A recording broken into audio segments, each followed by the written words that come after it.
I'm here to declare my love for Hypatia the philosopher. Who was Hypatia of Alexandria? The gifted ancient philosopher, mathematician, and astronomer. And what was so revolutionary about her ideas?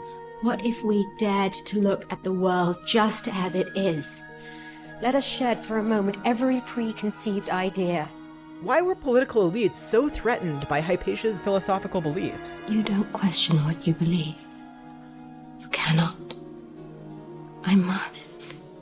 What was it like to be a female philosopher in ancient Egypt? I could just unravel this just a little bit more and just get a little closer to the answer. Then I would go to my grave a happy woman. Why was Hypatia murdered? Our guest is Edward Watts, author of Hypatia, The Life and Legend of an Ancient Philosopher. Hypatia of Alexandria. I believe in philosophy. Coming up on Philosophy Talk. Hi, I'm Josh Landy. And I'm Ray Briggs with an urgent message. In early April, we were informed that our grant from the National Endowment for the Humanities to produce the Wise Women series had been terminated by the current administration. This decision also puts in jeopardy our recent proposal to the NEH to do 2 more seasons of this important series. That funding is now clearly off the table, leaving us in a precarious position. Our future is on the line. We recognize that everyone is facing challenging times. But if Philosophy Talk is something you value and want to see continue, please consider a gift of support right now at philosophytalk.org/support. Every single contribution helps, but if you can find a way to give $500 or more, we'll thank you by name in the credits for the show. In the meantime, thank you for listening. And thank you for thinking.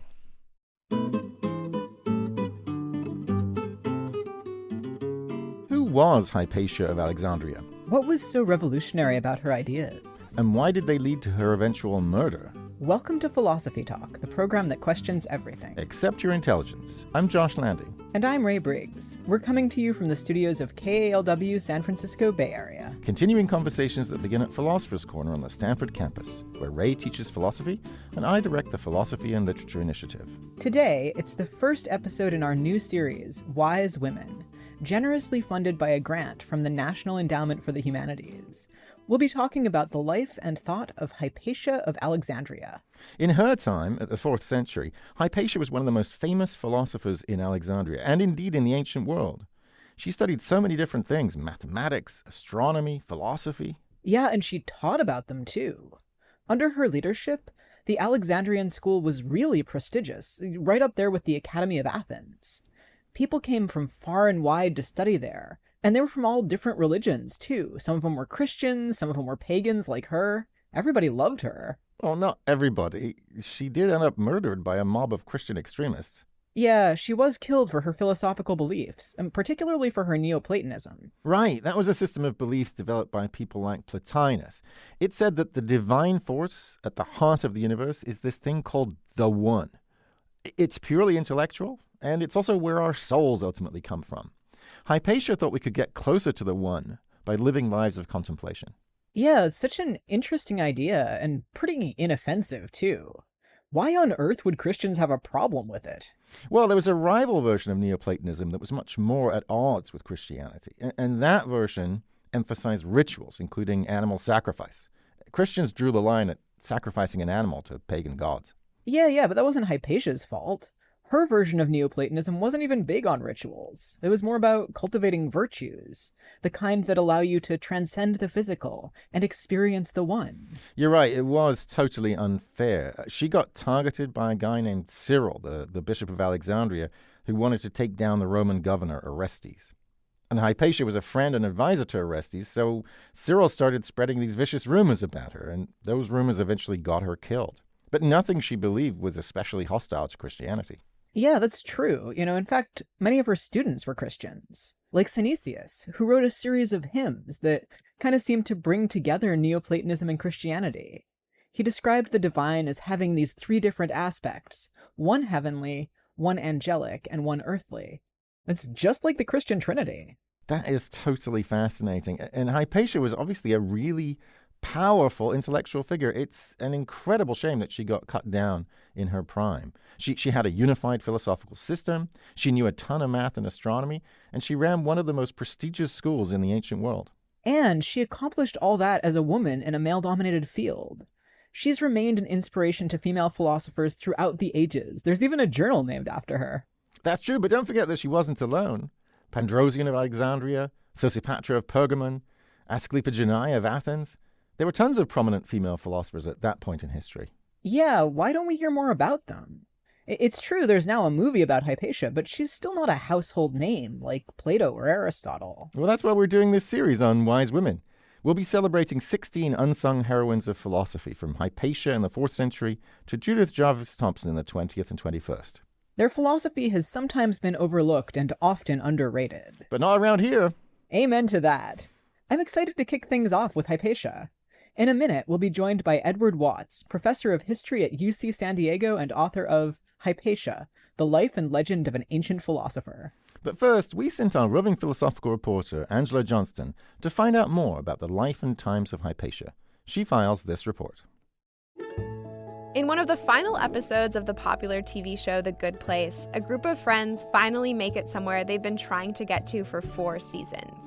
There, at a party, one of the characters spots his idol from across the room. Are you Hypatia of Alexandria? Yep. How's it hanging? It's hanging really well. I gotta say, I was expecting you to be still, ancient Greek. Oh, well, no, we sort of stay current in this place.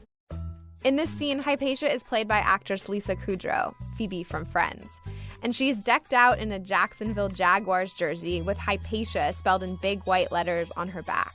Spoiler alert, she is apparently the only famous philosopher to make it into this so-called heaven.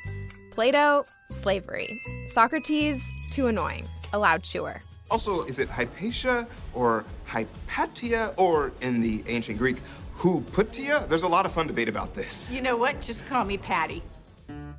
Hypatia was a really extraordinary woman.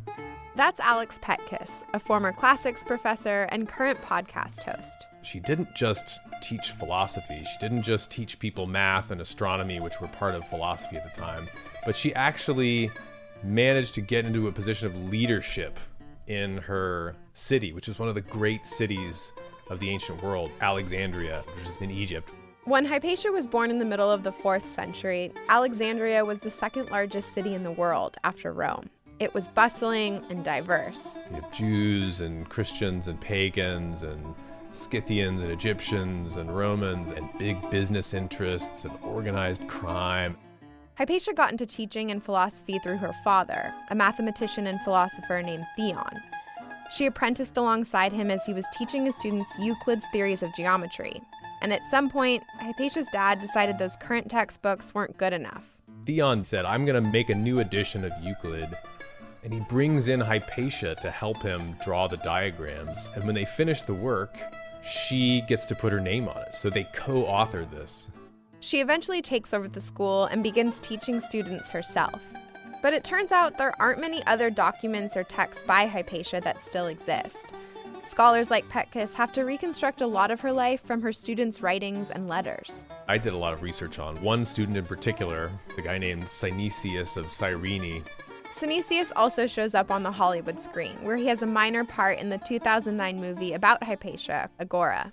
What mysterious wonder do you all think might be lurking beneath the earth that would make every single person and animal and object and slave settle there? Synesius? Their weightiness. In this scene, Synesius is in a classroom where Hypatia is teaching a room full of men of all different religions. Synesius is Christian, Hypatia is pagan. Outside the classroom walls, the religious battle between the two groups is violently heating up. But under Hypatia's lectures, it seems to be cast aside. Synesius, what is Euclid's first rule? If two things are equal to a third thing, then they are all equal to each other. Good. Now, are you both not similar to me? Yes. And you, Orestes? Yes. Now, I am actually saying this to everybody here in this room. More things unite us than divide us. Near the time of her death, Hypatia was an intimate advisor to the Roman governor Orestes, and religious tensions were at an all-time high. The Roman governor has this job of how do I calm the seas?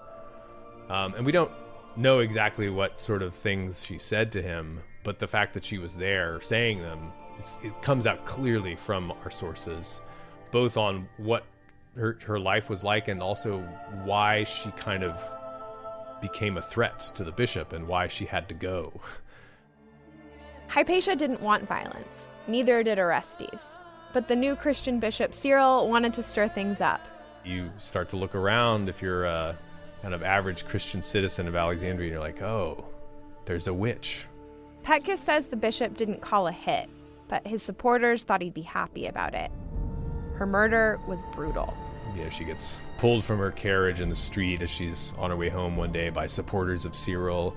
And this just was shock and horror throughout the Christian world. That's not how we do business. And yet it's kind of gone down to their shame ever since.